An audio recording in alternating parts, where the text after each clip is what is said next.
Baik, bismillahirrahmanirrahim. Assalamualaikum warahmatullahi wabarakatuh.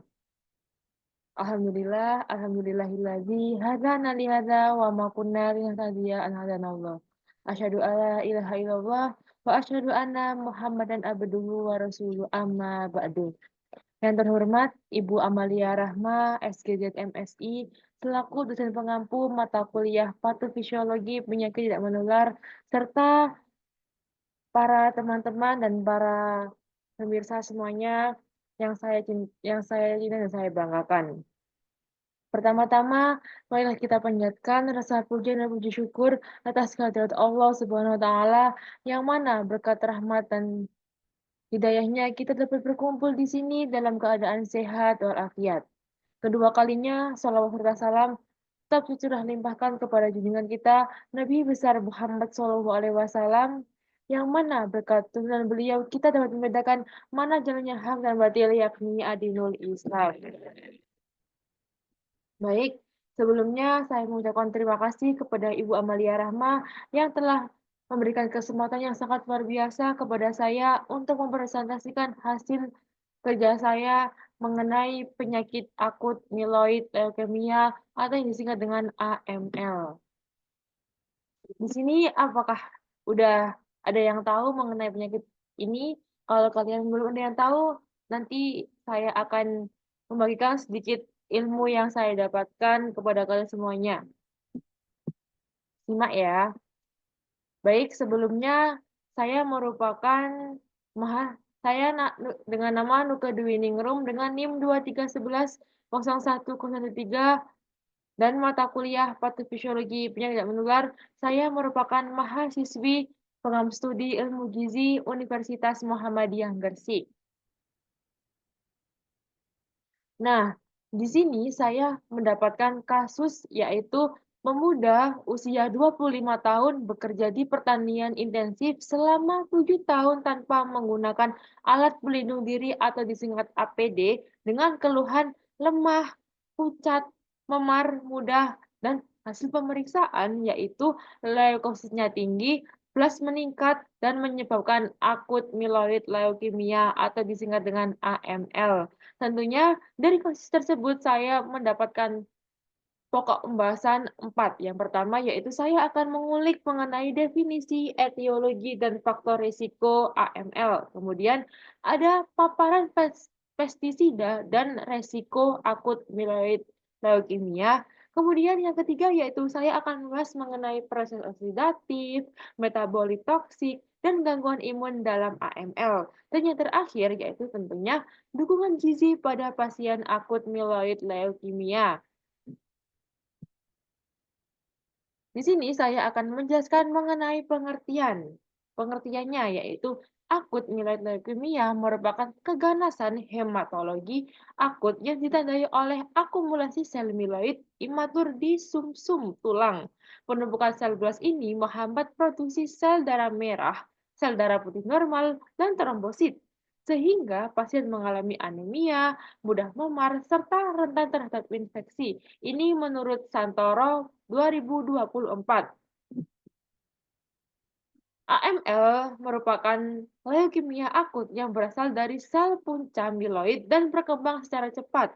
Sel belas yang terbentuk tidak mampu berdiferensiasi secara normal dan mendominasi sumsum tulang dan akan menyebabkan gangguan fungsi hematopoiesis dan munculnya gejala klinis khas leukemia akut. Tentunya penyakit ini ada penyebabnya dan ada faktor risikonya. Yang pertama yaitu ada penyebabnya.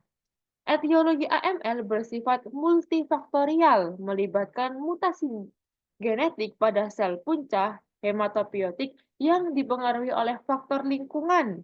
Paparan bahan kimia berbahaya seperti pestisida dapat memicu perubahan genetik yang mengganggu regulasi pertumbuhan dan diferensiasi sel darah merah. Dalam kasus ini, pasien itu memiliki riwayat paparan pestisida jangka panjang selama 7 tahun dan selama bekerja di pertanian intensif tanpa alat pelindung diri. Selain pengertian, penyebab tentunya ada faktor resikonya. Faktor resiko pasien AML meliputi usia, paparan radiasi, bahan kimia, serta faktor pekerjaan. Pekerja pertanian memiliki resiko lebih tinggi karena sering terpapar pestisida secara langsung, terutama jika paparan terjadi dalam jangka panjang tanpa menggunakan alat pelindung diri. Maka dari itu, jika kita bekerja di pertanian intensif yang kita itu dan tiap hari-harinya itu kita berjumpa dengan bahan-bahan kimia, itu kita sebisa mungkin harus menggunakan alat pelindung diri karena bahan kimia itu sangat-sangat berbahaya. Apalagi kalau sudah terkena di dalam tubuh kita, itu takutnya nanti akan terjadinya komplikasi. Maka dari itu, kita harus sadar akan bahaya itu. Kemudian ada mekanisme paparan pestisida terhadap tubuh. Jadi, mekanismenya itu yang pertama itu pestisida itu dapat masuk ke dalam tubuh melalui inhalasi, kontak kulit, dan saluran pencernaan.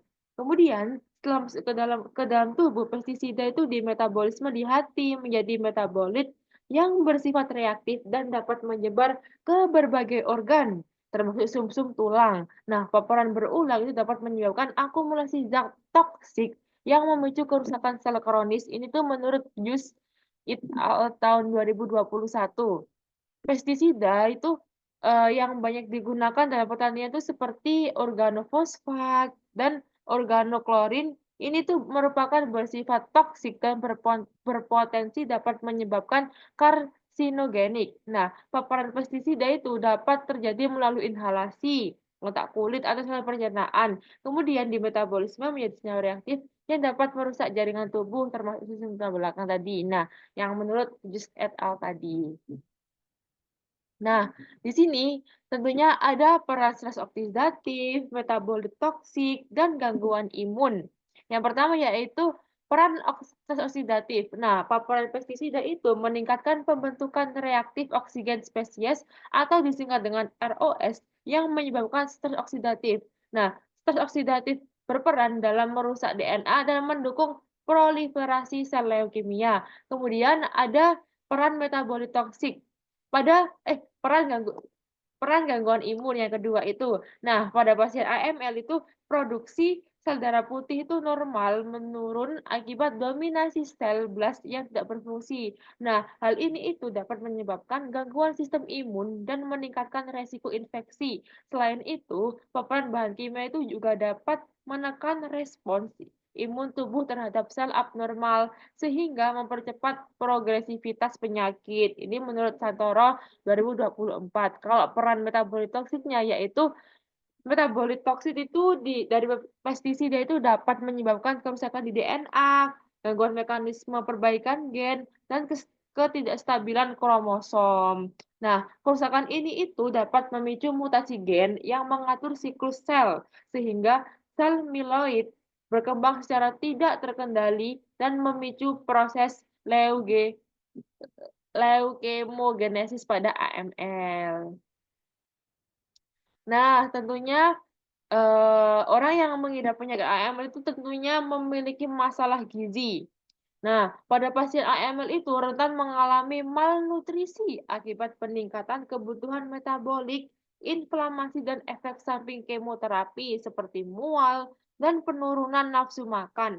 Oleh karena itu, pemenuhan kebutuhan energi itu seperti protein, energi, serta vitamin dan mineral sangat penting untuk mempertahankan status gizi dan fungsi imun pasien. Nah, energi sendiri itu digunakan untuk agar kita saat beraktivitas itu bisa lebih kuat, ada cadangan energinya. Kemudian protein itu apa namanya berfungsi untuk membentuk jaringan pada tubuh kita. Nah, vitamin dan mineral ini itu untuk memperlancar pencernaan dalam tubuh kita. Apalagi itu kita kan kerjanya kan berat ya.